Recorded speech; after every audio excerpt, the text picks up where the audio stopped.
Hello everyone, I hope each one of you is keeping safe. तो welcome back to scholars chemistry.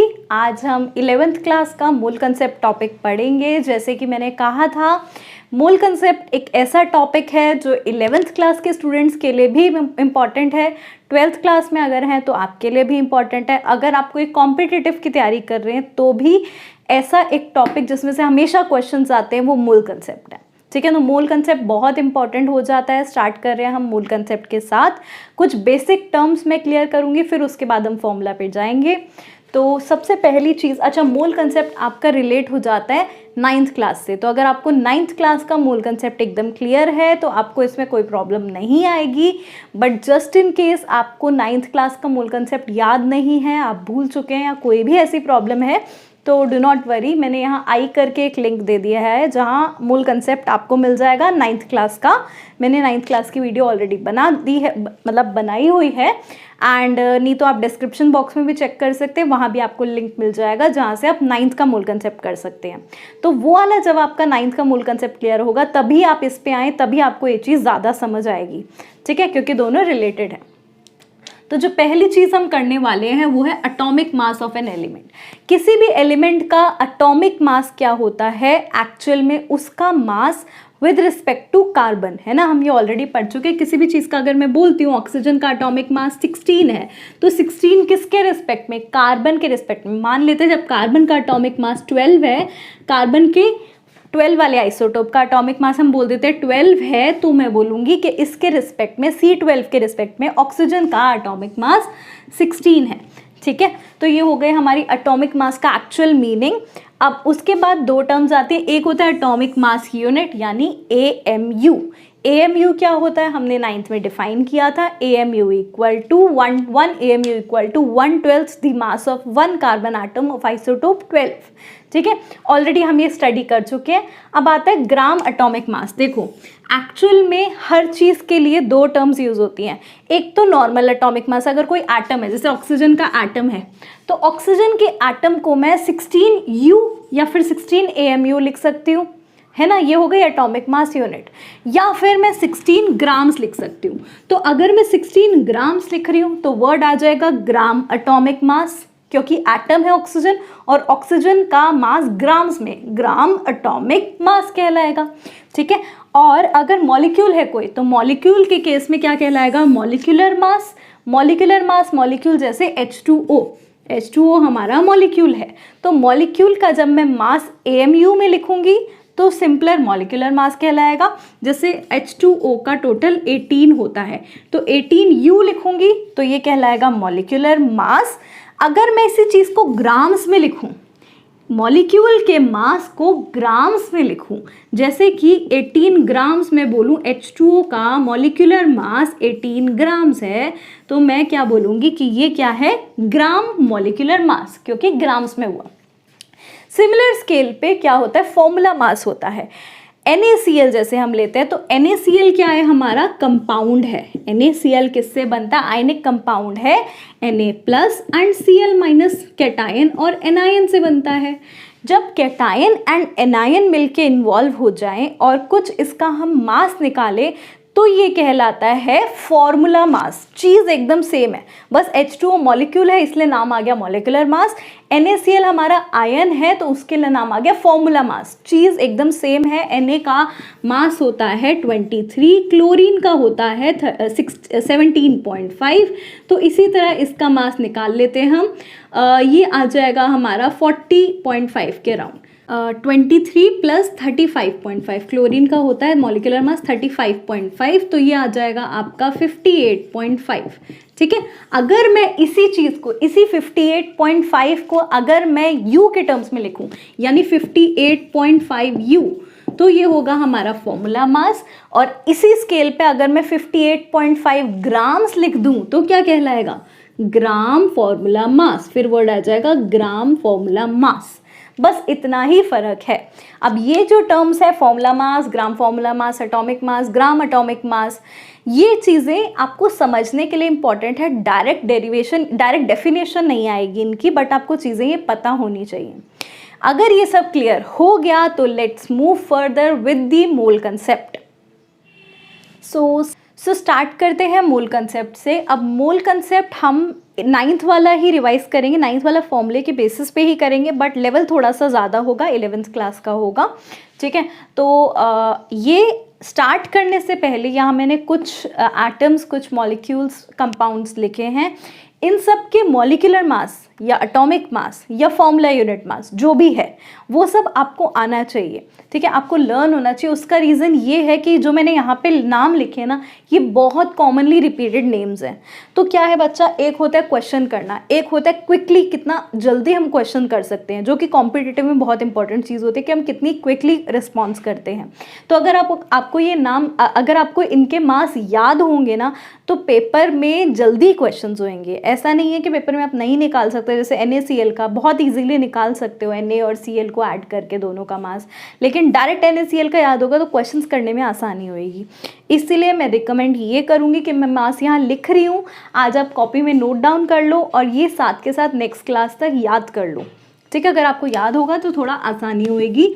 Silver का मास होता है 108, Na2CO3 का होता है 106 ग्राम्स, H2O का आपको पता ही है 18 ग्राम्स, CO2 का होता है 44 ग्राम्स, NaCl Na प्लस 23 ये 58.5 होएगा, 58.5 ग्राम्स, NaOH का होता है 40 ग्राम्स, CaCO3 का होता है 100 ग्राम्स, C6H12O6 ग्लूकोज मॉलिक्यूल का होता है 180 ग्राम्स, एंड ये जो शुगर मोइटी होती है C12H22O11, इसका मास होता है 342 ग्राम्स। अब देखो ये कितना बड़ा है, C12H22O11। अगर इसका आपको कोई क्वेश्चन आ गया तो आपको मॉलिक्यूलर मास तो निकालना ही पड़ेगा, और वो निकालने में आपका बहुत टाइम वेस्ट होगा। लेकिन अगर डायरेक्ट याद हो 342 तो बहुत आसान हो जाएगा। मैं क्यों यही लिख रही हूँ, क्योंकि और भी कुछ हो सकता है, लेकिन ये मोस्ट कॉमनली यूज्ड है, ठीक है, C12H22O11। और आप सोच रहे होगे कि कैसे याद करो, तो मैं बता दूं कि जब आप ये बहुत सारे क्वेश्चंस प्रैक्टिस कर लोगे अपने आप याद हो जाएंगे। आप थोड़े टाइम बाद देखोगे, जब बहुत सारे न्यूमेरिकल्स प्रैक्टिस कर लेंगे अपने आप आपको लर्न हो जाएंगे कि NaOH का मॉलिक्यूलर मास क्या होता है, ठीक है। तो लेट्स कंटिन्यू फर्दर। हमने क्या फॉर्मूला पढ़ा था 9th क्लास में, हमने पढ़ा था N।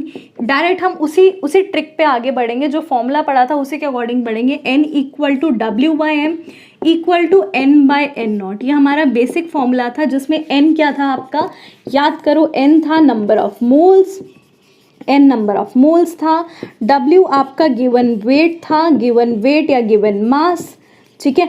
M क्या था, M आपका मॉलिक्यूलर मास था, मॉलिक्यूलर मास यहाँ पे फॉर्मूला मास या फिर एटॉमिक मास, ठीक है। तो यहाँ मैं मॉलिक्यूलर मास लिख रही हूँ, लेकिन आप समझ गए कि अगर मॉलिक्यूल होगा तो नाम मॉलिक्यूलर मास आएगा, अगर एटम होगा तो एटॉमिक मास नाम आएगा, अगर आयन होगा तो फॉर्मूला यूनिट मास आएगा, मतलब अगर कंपाउंड होगा तो, ठीक है। N क्या था, N आपके नंबर ऑफ मॉलिक्यूल्स, एटम्स या आयन्स थे, नंबर ऑफ आयन्स, एटम्स और मॉलिक्यूल्स, जो भी आप लिखना चाहें, ठीक है, डिपेंड करता है एटम दिया हुआ, आयन दिया या फिर मॉलिक्यूल दिए हुए हैं। और N0 क्या था, N0 हमारा एवोगैड्रो नंबर था, दैट वाज 6.022 इंटू 10⁻23। आगे यूनिट क्या होगी, एटम्स, मॉलिक्यूल्स या आयन्स, ठीक है। और इसी के साथ ये हमने फॉर्मूला पढ़ा था 9th क्लास में, इसी से हमारे सारे क्वेश्चन सॉल्व हुए थे। एक और फॉर्मूला आज मैं आपको बता रही हूँ, साथ में इसको V/V0 से भी डिनोट कर देते हैं। This is also equal to V/V0। जैसे N/N0 था, एग्जैक्टली ऐसे ही V/V0 होगा। V आपकी गिवन वॉल्यूम होगी, so this would be given volume. और V0 क्या होएगी, V0 आपकी एक, जैसे एवोगैड्रो वॉल्यूम, जैसे एवोगैड्रो नंबर था, ऐसी एवोगैड्रो वॉल्यूम भी फिक्स होती है, दैट इज 22.4 लीटर। बस ये एक नई चीज़ मैंने आपको आज की क्लास में बताई। V0 is 22.4 litre. जैसे N0 फिक्स्ड क्वांटिटी होती है, हम N0 एवोगैड्रो नंबर के बारे में ऑलरेडी 9th में बात कर चुके हैं, ठीक है, तो इसलिए मैं डिटेल में नहीं जा रही। बस ऐसे ही एग्जैक्टली V0 भी हमारी एक फिक्स्ड वॉल्यूम होती है, that is present in a particular compound, molecule या आयन, विच इज 22.4 लीटर। तो ये वैल्यू तो आपको याद है ही, ये भी आपको याद करनी है। जैसे N0 की वैल्यू हमने लर्न करी थी, ऐसे V0 की वैल्यू होती है 22.4 लीटर। V हमारी गिवन वॉल्यूम और V0 एक fixed Avogadro volume, that is 22.4 litre. एक और चीज़, अब एक मोल तो आपको समझ आ गया, 1 मोल इज दिस क्वांटिटी। कभी कभार मोल की जगह मिली मोल्स या माइक्रो मोल्स में भी क्वेश्चन आ जाते हैं। तो अगर 1 मिली मोल की बात करें, चीज जैसे 1 मिलीमीटर में कितने मीटर होते हैं, 1000 है ना, तो 1 मिली मोल किसके इक्वल होगा, वही 10⁻³ 1 मिली मोल, शॉर्ट में लिख रही हूँ 1 मिली मोल इक्वल टू 10⁻³ मोल, क्योंकि मिली मोल छोटा है इसलिए -3 आएगा, तो ये हो गया 1 मिली मोल। 1 माइक्रो मोल क्या होगा, माइक्रो होता है 10⁻⁻6, कहीं भी माइक्रो वर्ड आ जाए तो 10⁻⁻6 मोल। ये दोनों चीज़ें आपको आनी चाहिए, क्वेश्चंस में यूज़ होएंगी। So let's begin with the questions, धीरे धीरे आपको ज़्यादा समझ आएगा क्वेश्चंस के साथ। ओके, तो ये हमारा फर्स्ट क्वेश्चन है। क्वेश्चन आप बोर्ड पे देखेंगे, एक बार कॉपी में खुद प्रैक्टिस करेंगे वीडियो पॉज करके और उसके बाद स्टार्ट करेंगे। यू नो द ड्रिल, हमेशा हम ऐसे ही करते हैं, ठीक है। Calculate the number of molecules present in 34.2 grams of sugar. Sugar में नंबर ऑफ मॉलिक्यूल्स पूछे हुए हैं, ठीक है। Calculate the number of molecules present, start करें। तो ये हमारा फॉर्मूला रहेगा, हमें एक ही फॉर्मूला आता है, 9th में भी हमने इसी से क्वेश्चंस किए थे, n = W/m = n/n0। देखो क्या पूछा हुआ है, नंबर ऑफ मॉलिक्यूल्स मतलब n पूछा हुआ है, number of molecules present in 34.2 grams of sugar, मतलब ये आपको कितना दिया हुआ है 34.2 ग्राम्स, क्योंकि मॉलिक्यूलर मास तो दिया नहीं होगा, मॉलिक्यूलर मास तो हम खुद निकालते हैं। शुगर है तो शुगर का फॉर्मूला होता है C6H12O6, सॉरी शुगर का फॉर्मूला होता है 3, ये हमारा ग्लूकोज का फॉर्मूला हो गया C12H22O11, ये हमारा शुगर का फॉर्मूला होता है C12H22O11। तो इसमें हम वैल्यू पुट करेंगे, इसका मॉलिक्यूलर मास याद करो, मैंने मॉलिक्यूलर मास लर्न करने को बोला था, पिछली टेबल में लिखा भी हुआ था। इसका मॉलिक्यूलर मास होता है 342 ग्राम्स, ग्राम मॉलिक्यूलर मास 342 होता है। तो यहाँ से ये आपका 342 आ गया, ये चीज़ आपको दी हुई है, ये आपको पता चल गई। आपको नंबर ऑफ मॉलिक्यूल्स निकालने हैं और एवोगाड्रो नंबर आपको ऑलरेडी पता होता है, ये फॉर्मूला हमारा लगेगा W/m = n/n0। Let's put the values, 34.2 बहुत इजीली कैंसिल हो जाएगा, ये 342, ये आएगा n/n0। n0 की वैल्यू हमें पता होती है बट मैं इधर जाके सब्सटीट्यूट करूँगी, ठीक है। इसको हटाया, यहाँ 10 लगाया, तो मेरा आंसर आएगा n0 / 10 = n। यहाँ लिखती हूँ मैं, n0 होता है 6.022 × 10⁻23 डिवाइडेड बाय 10, ये 10 नीचे है तो ये ऊपर जाएगा, 10⁻⁻1 बनेगा, आंसर मेरा 10⁻22 आएगा। This is the number of molecules which are present in 34.2 grams of sugar, 6.022 × 10⁻22। अगर आपका ये आंसर आया है मतलब आप फर्स्ट स्टेज क्रॉस कर चुके हैं, आपको बेसिक चीज़ आती है, 9th क्लास का आपका रिवाइज हो रहा है, ठीक है। अब ये वाला क्वेश्चन ट्राई करिए, calculate the mass of 1 atom of Ag यानी सिल्वर। सिल्वर का मास भी मैंने पीछे लिखा था, आपको वो लर्न करना था, अगर नहीं आता तो फिलहाल के लिए मैं बता देती हूँ 108। नेक्स्ट क्लास के लिए आप रिवाइज कर सकते हैं सारा, जब आपको मॉलिक्यूलर मास या atomic mass for that matter आता होगा तो क्वेश्चंस जल्दी होंगे। सो स्टार्ट करिए, आई होप आपने ट्राई कर लिया होगा। Calculate the mass of 1 atom of silver, कितने एटम्स बोले हुए हैं 1, ठीक है। फॉर्मूला हमारा अभी भी यही रहता है, n = W/m = n/n0, ठीक है। ये बेसिक हमारा फॉर्मूला रहेगा। अब इसमें देखो आपको क्या दिया हुआ है 1 एटम, मतलब ये चीज़ 1 दी हुई है, ध्यान रखो। n आपका नंबर ऑफ एटम्स n से डिनोट होते हैं, कैपिटल N से, मतलब ये आपको 1 दिया हुआ है और आपसे पूछा हुआ है मास कितना है, मतलब W कितना है, ठीक है। क्योंकि मॉलिक्यूलर मास या एटॉमिक मास तो हमें पता ही होता है, एटॉमिक मास उसका 108 है, यानी ये वाली चीज़ आपकी 108 है, ठीक है। अगेन डिट्टो सेम फॉर्मूला लग रहा है, W/m = n/n0। W कितना है आपको निकालना है, W, m कितना है मॉलिक्यूलर मास या एटॉमिक मास 108, n कितना है capital N that is 1 atom दिया हुआ है, यानी कैपिटल N आपका 1 है। और एवोगाड्रो नंबर n0 की वैल्यू आपको पता ही होती है, यहाँ पुट कर देते हैं 6.022 × 10⁻23। ठीक है, ये इधर जाएगा, मल्टीप्लाई होएगा, आंसर आएगा W equal to 108 divided by 6.022 into 10 to the power 23। इसे सॉल्व करके मैं डायरेक्ट आंसर बता देती हूँ क्या है।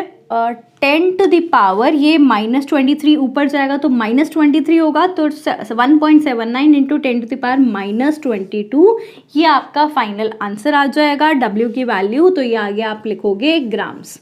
ठीक है, ये आपका आ गया W। ठीक है, थोड़ा ज़्यादा मेसी हो गया, नेक्स्ट बार मैं एक पेज पे एक ही क्वेश्चन करवाऊंगी। सो नेक्स्ट क्वेश्चन स्टार्ट करते हैं। नेक्स्ट मेरा क्वेश्चन है, calculate the volume of NH3 present in 34 grams of it. 34 grams यानी आपको यहाँ क्या दिया हुआ है, सोचो, क्वेश्चन करो एंड देन बोर्ड पे देखो। सो स्टार्ट करें। Calculate the volume of NH3 present in 34 grams of it. 34 grams of NH3 आपको दिया हुआ है। Formula N equal to W by M equal to N by N0, यह हमारा फॉर्मूला था। लेकिन यहाँ वॉल्यूम पूछा हुआ है, तो वॉल्यूम से रिलेटेड हम एक और फॉर्मूला आज पढ़ चुके, that is V by V0। ठीक है, तो वॉल्यूम ऑफ NH3 पूछा हुआ है, आपको दिया क्या हुआ है 34 ग्राम्स, मतलब W की वैल्यू आपको दी हुई है। NH3 कितना होता है ये भी आपको पता है, यानी M भी आपको पता है।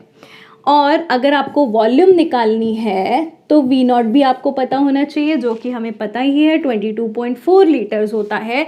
तो आप फॉर्मूला लगाएंगे W by M equal to V by V0, ये यहाँ फॉर्मूला यूज़ होगा। इस तरह इसकी एप्लीकेशन है। W कितना है आपका, W 34 ग्राम्स है। मॉलिक्यूलर मास याद करो, मॉलिक्यूलर मास 17 था NH3 का, 14 + 3 17 हो जाएगा। V की वैल्यू हमें निकालनी है एंड V0 आपको 22.4 लीटर दिया हुआ है। इसको यहाँ ले जाओगे, सॉल्व करोगे, 34 डिवाइडेड बाय 17 इंटू 22.4, 17 2 ज़ा 34, ये आपका आंसर आ जाएगा 4 4 4 2 ज़ा 8, 44.8 लीटर्स, ये आपका फाइनल आंसर आ जाएगा। अगर आपका आंसर आ रहा है मतलब बेसिक लेवल क्लियर हो रहा है, धीरे धीरे अब हम मुश्किल क्वेश्चंस की तरफ भी बढ़ेंगे। सो ये हमारा नेक्स्ट क्वेश्चन है, थोड़ा सा अलग है बट इजीली सॉल्व हो जाएगा। Calculate the number of molecules present in 1 drop of water, एक ड्रॉप वाटर की, जिसका मास आपको दिया हुआ है 0.1 ग्राम्स। ट्राई करो और वापस फिर बोर्ड पे देखो। सो स्टार्ट करें। अगर आपने ट्राई कर लिया तो स्टार्ट करते हैं। बीच में आपको वीडियो पॉज करनी है, खुद ट्राई करना है और फिर आंसर देखना है। अगर आप बिना ट्राई करे देख रहे हैं तो कोई फ़ायदा नहीं होगा। तो आई वुड जस्ट रिकमेंड आप नोटबुक लेकर बैठो, क्वेश्चन लिखो, आंसर लिखो, सॉल्व करो, फिर अपना आंसर यहाँ बोर्ड से मैच करो। सो calculate the number of molecules present. Molecules का मतलब हुआ कि अगर फॉर्मूला लगा दूंगी मैं, N equal to W by M equal to N by N0। Number of molecules पूछा हुआ है, मतलब ये पूछा हुआ है प्रेजेंट इन 1 ड्रॉप। भूल जाओ, एक ड्रॉप दी हुई है ना, छोड़ो। आपको क्या मेन चीज़ क्या दिया उस ड्रॉप के बारे में, एक ड्रॉप पानी की उसका मास दिया हुआ है 0.1 ग्राम्स, मतलब आपको W दिया हुआ है 0.1 ग्राम्स। इतनी बात हमें समझ आई। ठीक है, ये चीज़ हमें निकालनी है, क्वेश्चन मार्क डाल देते हैं। ये चीज़ हमें पता है, M भी वाटर का हमें पता होता है, मॉलिक्यूलर मास भी वाटर का पता होता है और N0 भी हमें पता होता है। बहुत इजीली सॉल्व हो जाएगा। 0.1 अपॉन मॉलिक्यूलर मास कितना होता है 18 इक्वल टू N, हमें निकालना है नंबर ऑफ मॉलिक्यूल्स और N0 की value 16.022 into 10 to the power 23 होती है।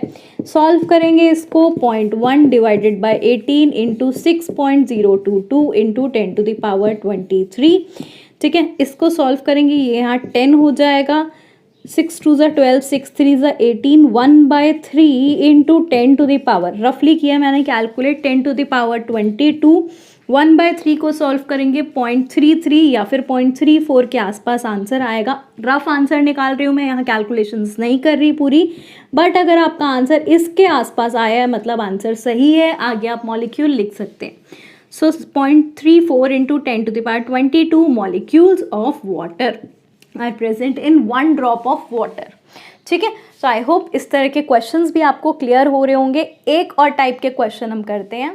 सो नेक्स्ट क्वेश्चन है calculate the volume at STP. STP क्या होता है बच्चा? STP mean standard temperature pressure conditions. कभी कभार एसटीपी की जगह एनटीपी भी लिखा होता है, नॉर्मल टेम्परेचर प्रेशर कंडीशंस।